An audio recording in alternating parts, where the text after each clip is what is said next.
সুখবর, অবশেষে ফের সম্পর্কে জড়াচ্ছেন তাহসান মিথিলা। সম্প্রতি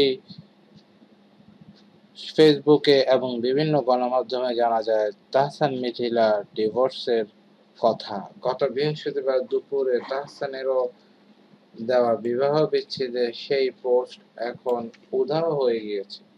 সঙ্গে তাহসান মিথিলার ফেসবুকও রয়েছে ডিএক্টিভ।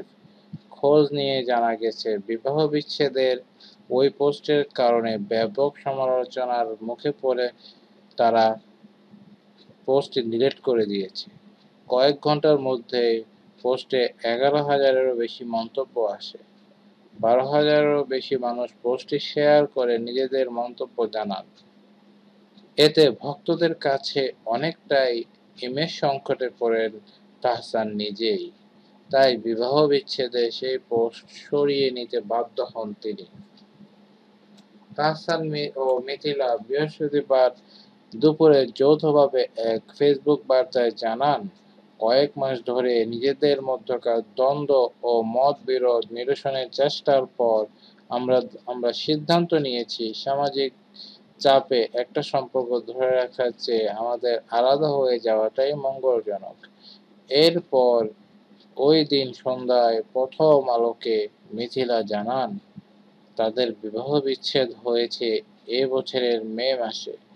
এর মধ্যে দিয়েই তাহসান মিথিলার প্রায় ১১ বছরের সংসারের আনুষ্ঠানিক সমাপ্তি হয়েছে। এদিকে সম্পর্কের অবনতির কারণে প্রায় ২ বছর ধরে নাকি তারা আলাদা থাকছেন।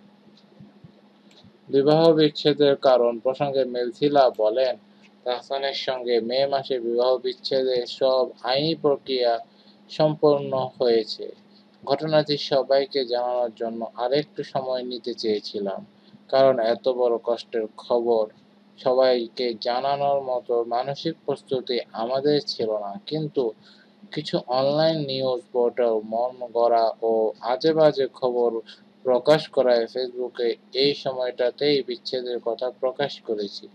ফেসবুক পোস্ট সরিয়ে নেওয়ার কারণ প্রসঙ্গে তাহসান মিথিলার সঙ্গে যোগাযোগের চেষ্টা করা হলে তাদের দুজনেরই ফোন বন্ধ পাওয়া যায়। বৃহস্পতিবার দুপুরে দেওয়া সেই ফেসবুক বার্তায় ভক্তদের উদ্দেশ্যে তারা বলেন, আমরা বুঝতে পেরেছি এটা আপনাদের খুব খারাপ লাগবে। সেজন্য আমাদের আন্তরিকভাবে দুঃখ প্রকাশ করছি। আমরা সব সময় নিজেদের সম্পর্ক ও সম্মান মর্যাদা বজায় রেখেছিলাম, ভবিষ্যতেও তা রাখব।